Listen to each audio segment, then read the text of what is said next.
Hello students. अक्सर जब board के पेपर होते हैं तो उसका टाइमिंग 11 से 1 होता है।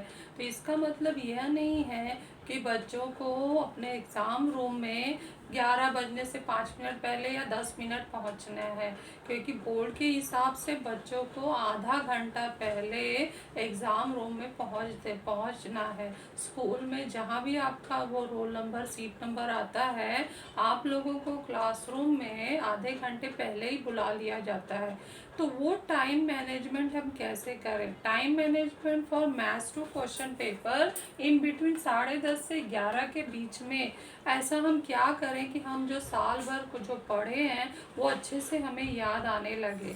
तो इसके लिए कुछ टिप्स बताए जा रहे हैं, वो आपको ज़रूर ध्यान रखना है, क्योंकि पेपर जो क्वेश्चन पेपर है वो आपके हाथ में थोड़ी देर से आएगा। आप पहले ही आंसर पेपर लेकर बैठे रहते हो, तो कोई और व्यर्थ कार्य में अपना समय ना गवाकर कुछ ऐसा करो कि हम पीछे के जो हम साल भर पढ़े हैं वो सब हमारे दिमाग में याद आने लगे। तो कुछ पॉइंट्स दिए जा रहे हैं, आपको ये नोट कर लेना है। यहाँ मैं पॉइंट्स लिखी हूँ, एक एक पढ़ते जा रही हूँ। पहला है आंसर पेपर आपको 10:30 को जब मिल जाए तो सबसे पहले हमें हॉल टिकट लेकर सीट नंबर, सेंटर नंबर और स्टूडेंट के सिग्नेचर जो हॉल टिकट में किया है वैसा करना है।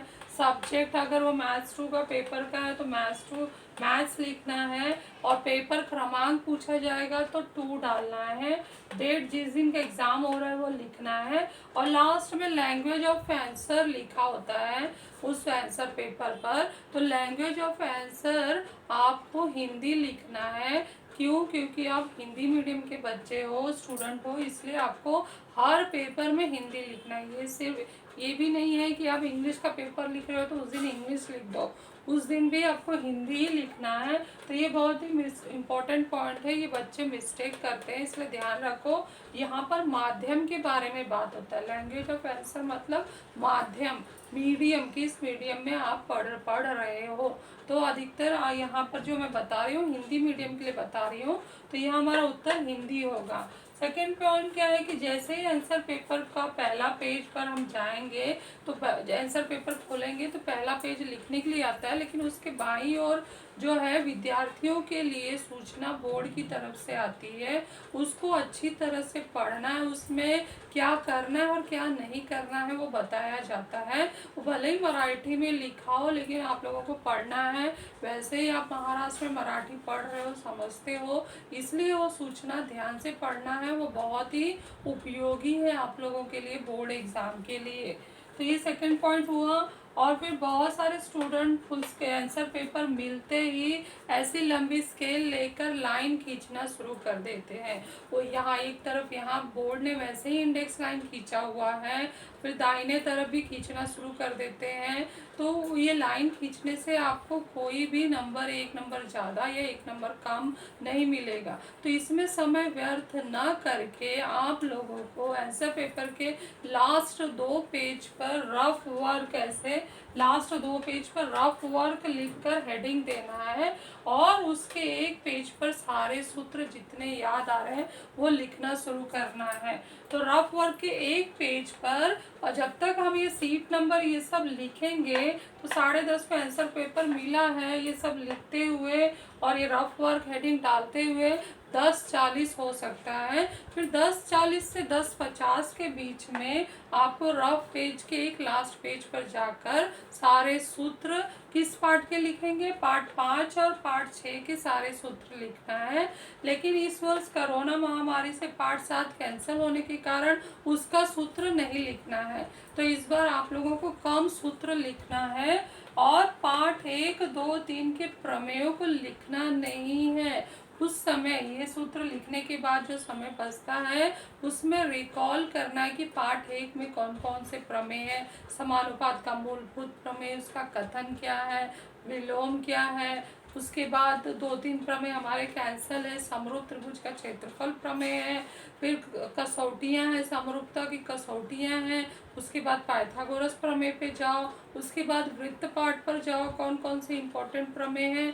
वैसे भी कोरोना महामारी से अधिकतर प्रमेय यहाँ कैंसल है, तो जितने प्रमेय हैं उसको एक बार नाम हेडिंग बोलते हैं। हेडिंग बोलना जरूरी है, क्योंकि कारण में आप हेडिंग लिखते हो, कथन इतना बड़ा नहीं लिखते हो, इसलिए जो प्रमेय का हेडिंग है वो पढ़ना बहुत ही जरूरी है। वो हेडिंग ही कारण हमारा आंसर पेपर पे बनता है। तो जो भी प्रमेय पढ़ो उसका हेडिंग बोलो, जैसे समानुपात का मूलभूत प्रमेय, समरूप त्रिभुज का क्षेत्रफल प्रमेय, पाइथागोरस का प्रमेय, पाइथागोरस प्रमेय का विलोम, ये सब हेडिंग है और उसके कथन को मन में रिकॉल करना है।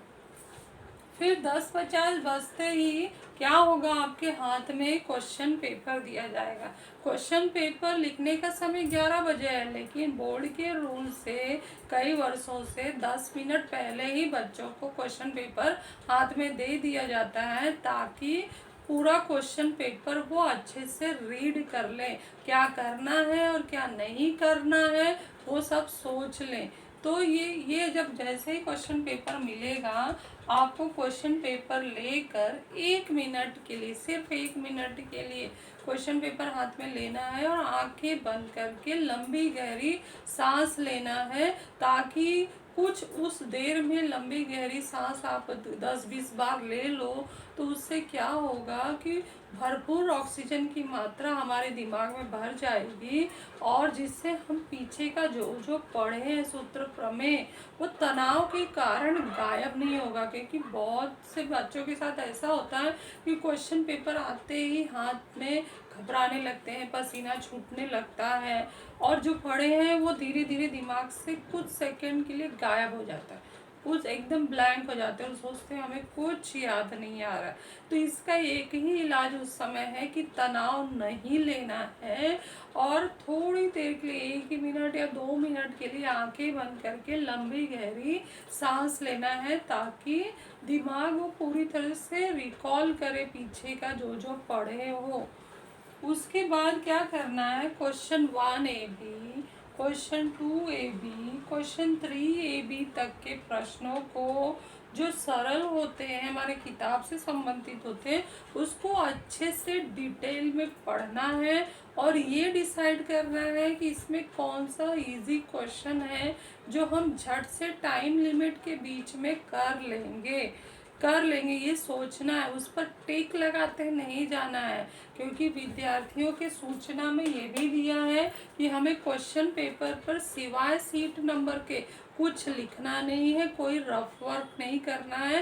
रफ वर्क जो हमने लास्ट पेज पे लिखा है उसी पर करना है, और कहीं रफ वर्क नहीं करना है, और कोई क्वेश्चन का टिकिंग नहीं करना है। ऐसा करने पर क्वेश्चन पेपर आपका ले लिया जाएगा। इसलिए आपको उस मन में सोचना है कि क्वेश्चन 1AB तो कंपलसरी है, क्वेश्चन 2AB में ऑप्शन आ रहे हैं, 3AB में बहुत सारे ऑप्शन आ रहे हैं, तो हम कौन सा करेंगे। इतना सोचने करने में हो सकता है आपका समय हो जाए 10:50 से 11 बज जाए। यहाँ तक आपको पढ़ना जरूरी है। तो आपको ये नहीं करना कि अरे मैंने तो क्वेश्चन 4 पढ़ा नहीं, क्वेश्चन 5 पढ़ा ही नहीं। क्वेश्चन 4 और क्वेश्चन 5 आखिरी, इसमें जैसे ही आपको आखिरी 20 मिनट, जब 12:30 के आसपास आपका क्वेश्चन होने आएगा, उस समय आप थोड़ा सा पढ़ते हुए क्वेश्चन को सॉल्व कर सकते हो। क्यों? तब तनाव नहीं रहेगा, क्योंकि आपका आधे से ज़्यादा क्वेश्चन जो है, अब तुम्हारा जो नंबर है वो सिर्फ 11 नंबर का है, 11 नंबर का पेपर बचा है, बाकी आपने पूरा पूरा सॉल्व कर लिया है। तो 29 नंबर का पेपर अच्छे से सॉल्व कर लिया है, तो आधा तनाव, टेंशन तो ख़त्म हो जाता है। तो इसलिए पहले ही, अगर समय नहीं मिल रहा है, इन प्रश्नों को अच्छे से पढ़ो, और अगर समय नहीं मिल रहा है तो ये टेंशन मत लो कि हमने क्वेश्चन 4-5 पढ़ा ही नहीं, क्योंकि हम जानते हैं क्वेश्चन 4 जो है आउट ऑफ टेक्स्ट बुक होता है, तो हो सकता है थोड़ा बहुत कठिन देखकर उस समय तुम 11 बजे ही तनाव ले लो, और उस तनाव से धीरे धीरे दिमाग ब्लैंक होने लगे, और ये जो इजी प्रश्न हमारे इन 3 प्रश्नों में है उसके स्टेप्स भी भूलने लगो। और समय ज़्यादा जाने लगे, या फिर याद करने में आप समय ज़्यादा लो, तो जिससे क्या होगा कि यहाँ यहीं पर ज़्यादा समय लग जाएगा और क्वेश्चन 4 और 5 को कम समय बचेगा।